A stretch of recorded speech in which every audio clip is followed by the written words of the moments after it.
भरोसा सही जांच का शिफा कंप्यूटराइज्ड पैथोलॉजी लेबोरेटरी मालेगांव अनुभवी MD pathologist doctor Anuja Patil madam की निगरानी में सटीक और तेज रिपोर्ट। लेडी स्टाफ उपलब्ध है। व्हाट्सएप और ईमेल के माध्यम से रिपोर्ट भेजने की सुविधा और सबसे खास घर से सैंपल कलेक्शन की सर्विस बिल्कुल मुफ्त। हमारी man lab Mirza Ghalib road Malegaon पर स्थित है। साथ ही पूरे शहर में ब्लड कलेक्शन सेंटर्स भी जारी हैं। लैब सुबह 8 बजे से रात 11 बजे।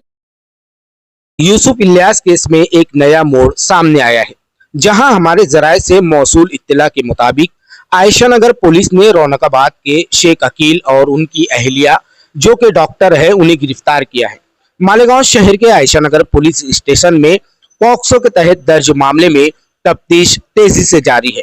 आज ही रात हमारे जराये को इत्तला मौसूल हुई के आयशा नगर पुलिस ने रौनकाबाद से शेख अकील और उनकी बीवी को गिरफ्तार करके तफ्तीश की, जिसके बाद ये बात सामने आई कि पॉक्सो के तहत गिरफ्तार यूसुफ इलियास के पास नाबालिग लड़की को शेख अकील और उनकी अहलिया ने भेजा था।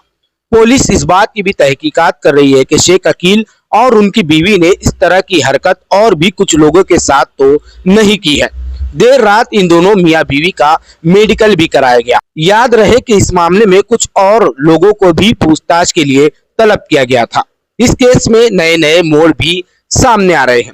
सोशल मीडिया और अवाम में ये बात भी गश्त कर रही है कि इस मामले में मांडोली करने के लिए 15 लाख रुपए का इस्तेमाल किया गया था। क्या वाकई पैसे दिए गए थे या फिर सिर्फ अफवाह है?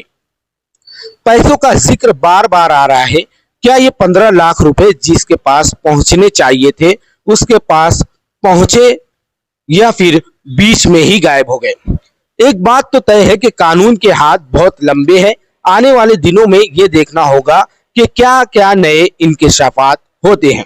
पुलिस की जांच सही सिमत जारी है, जिससे मालेगांव शहर की आवाम भी मुतमईन है।